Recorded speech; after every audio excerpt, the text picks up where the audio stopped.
Bismillahirrahmanirrahim. Saya seorang Muslim dari Nusantara ingin sedikit bicara tentang Injil Barnabas. Sebagai seorang Muslim, patutkah kita percaya dengan Injil Barnabas itu? Ya, memang orang Kristen akan berkata, usahlah kamu percaya dengan Injil Barnabas itu karena bukan yang asli. Yang asli sudah tidak ada. Bagi hemat saya, usahlah kita ikut mereka. Kalau mereka tidak percaya, biarlah mereka tidak percaya. Bagi kita orang Muslim, saya rasa kalau kita tidak percaya dengan Injil Barnabas, kita akan kerugian. Sebab dalam Al-Quran, surah Al-Baqarah yang awal sekali, ada ayat mengatakan, yang percaya pada kitab yang diturunkan kepada kamu Muhammad, dan kitab yang terdahulu dari kitab itu. Jadi dari ayat ini saya berpendapat percaya pada kitab itu adalah rukun iman, dan juga percaya kitab-kitab yang terdahulu itu pun termasuk rukun. Jadi kalau kita tidak percaya dengan rukun, habislah. Jadi macam-macam orang Kristen kata membantai kitab Injil Barnabas ini. Pertama, bahasanya bukan original, bahasa Itali. Kita mesti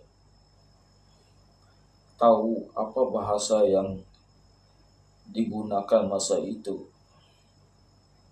Adakah bahasa Itali atau bahasa lain?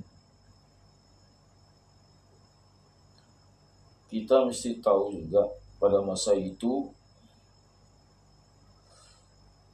tanah di mana masa itu Yesus dilahirkan adalah di bawah kerajaan Rom, dan kita tahu Rom ini berasal dari Itali. Jadi bahasa lingua franca ataupun bahasa dipanggil bahasa resmi dalam negeri itu adalah bahasa Itali. Jadi tidak heranlah kalau bahasa tulisan masa itu digunakan bahasa Itali. Ya, memang Yesus ada bahasa lain. Dia bukan orang Itali. Dia lahir di Yerusalem. Kita tahu Yesus adalah orang Yahudi, berasal dari tribe ataupun suku. Orang kata mungkin ada suku Ibrani. Itu saya tidak tahu yang sebenarnya, tapi yang saya tahu dia orang Yahudi. Seperti kitab-kitab Yahudi, kitab Nabi Musa, selalu bahasa yang ditulis dalam kitab Taurat ialah bahasa Hebrew. Iya, bahasa Hebrew digunakan dalam tulisan. Tapi orang Yahudi ini bermacam-macam puak.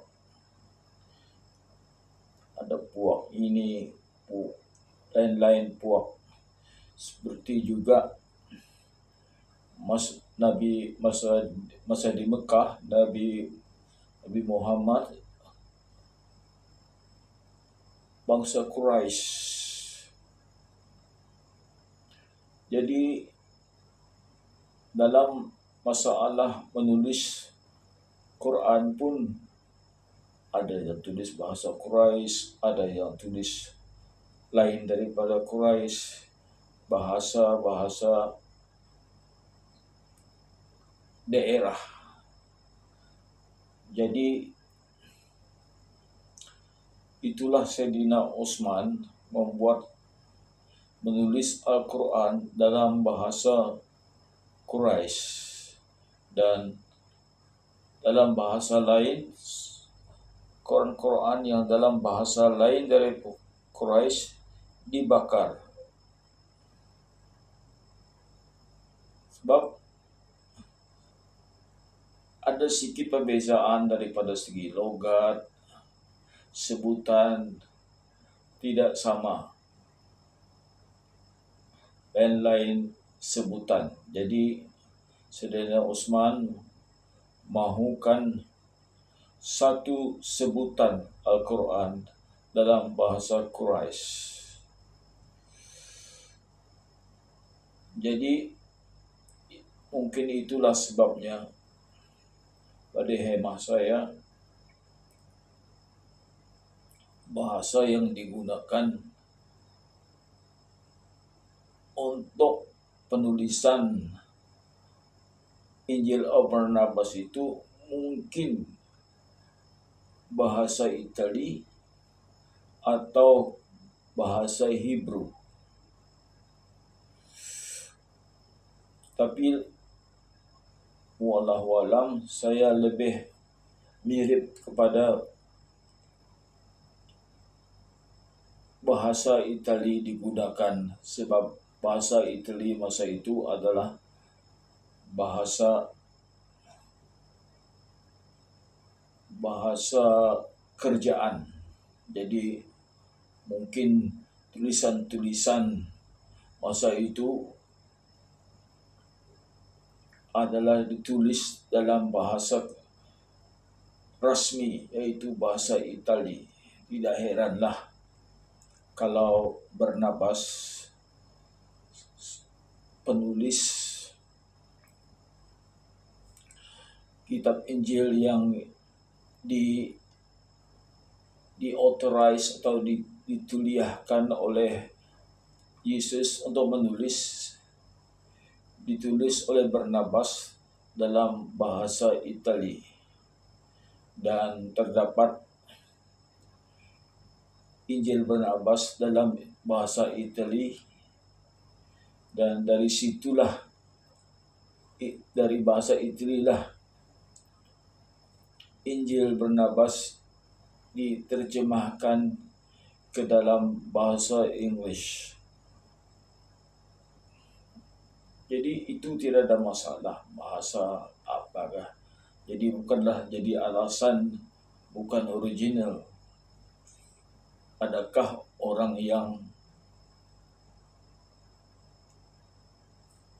yang kata bukan original ini tahu apa yang original sebenarnya? Kan tentunya mereka tidak tahu, hanya dengan spekulasi saja. Itu satu sebab usahlah kita percaya sangat dengan spekulasi mereka itu, dan boleh dipercayai yang asal bahasa Injil Barnabas itu bahasa Itali. Kedua, yang mereka kata yang tidak logikal bagi mereka ialah Bandar Nazaret. Ditulis dalam Injil Barnabas, Bandar Nazaret itu Yesus berlayar ke Bandar Nazaret. Maksudnya berlayar itu pakai kapal pergi ke Nazaret. Seolah-olah Nazaret itu pelabuhan ataupun hampir pelabuhan. Jadi mereka kata Nazaret itu jauh daripada pinggir pantai, manakan kapal berlayar di atas daratan. Itu sebagai apa yang mereka katalah untuk bagi mereka tidak mempercayai yang Injil Barnabas itu betul atau benar. Itu bagi saya perkara kecil lah. Sebab perubahan di mana pantai ini memang ada dari zaman bila sudah sampai beribu tahun memang ada berubah. Itu biasa saya dengar. Pantai berubah. Dulunya sini laut jadi daratan. Sebab mungkin perubahan paras air berubah. Air sudah berkurangan di Tasik, jadi makin kecil lah paras air, jadi tanah makin besar, menjadi daratan lah dia. Macam-macam lah. Itu alasan mereka supaya kita tidak mempercayai Injil Barnabas itu. Dan lagi, kalau kita mempercayai atau tidak, baca dulu baru tahu. Bila saya baca Injil Barnabas, yang pertama kita tahu daripada ajaran Islam,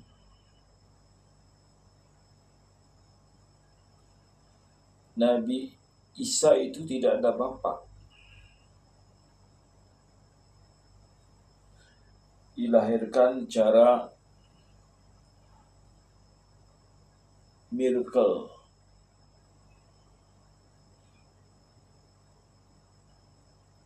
Dalam Injil Barnabas pun kata begitu, dia tidak ada bapa. Jadi dalam cerita ibu Yesus mencari bapa untuk Yesus. Mencari bapa untuk Yesus. Jadi dia pilih seorang bernama Joseph. Dalam buku yang saya baca itu bahasa Inggris, jadi namanya dia Joseph. Tapi mungkin kalau terjemahan dalam bahasa Indonesia, nama Joseph ditukar jadi Yusuf. Mary jadi Maryam. Okeylah, itu tidak apa. Bukan perkara penting. Lagi apa yang saya baca dalam Injil Barnabas tentang ketauhidan Tuhan. Tuhan itu satu.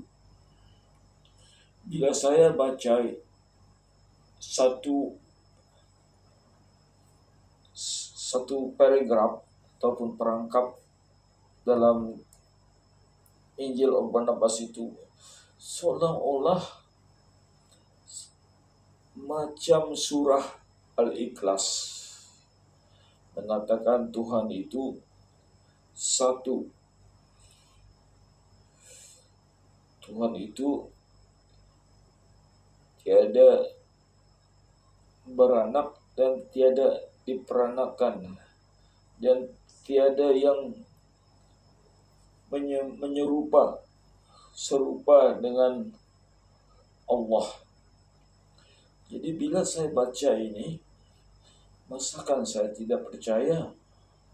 Ini seolah-olah surah Ikhlas.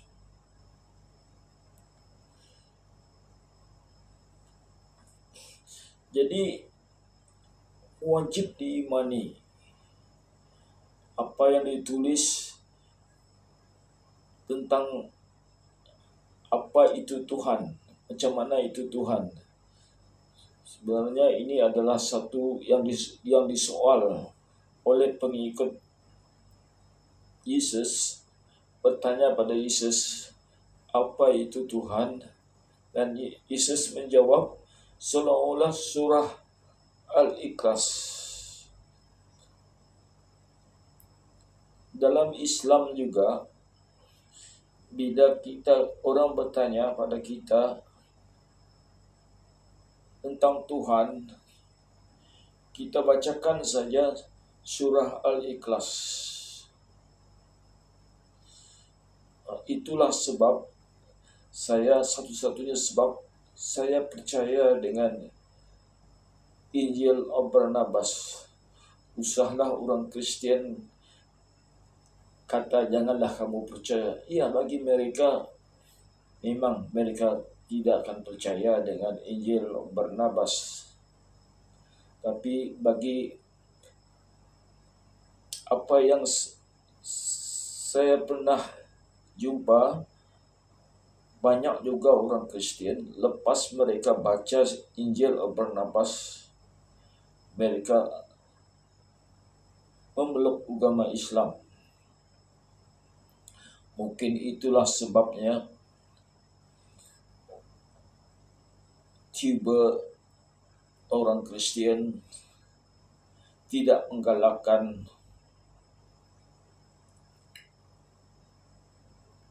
orang Kristian membaca Injil Barnabas, sebab mungkin bila membaca Injil Barnabas mereka diberi hidayah untuk berpikir memeluk agama Islam. Itulah yang saya hendak bicara ini hari tentang kita sebagai umat Islam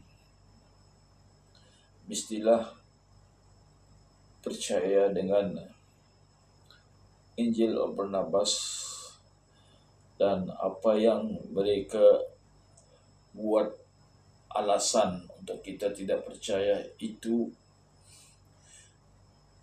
tidaklah benar.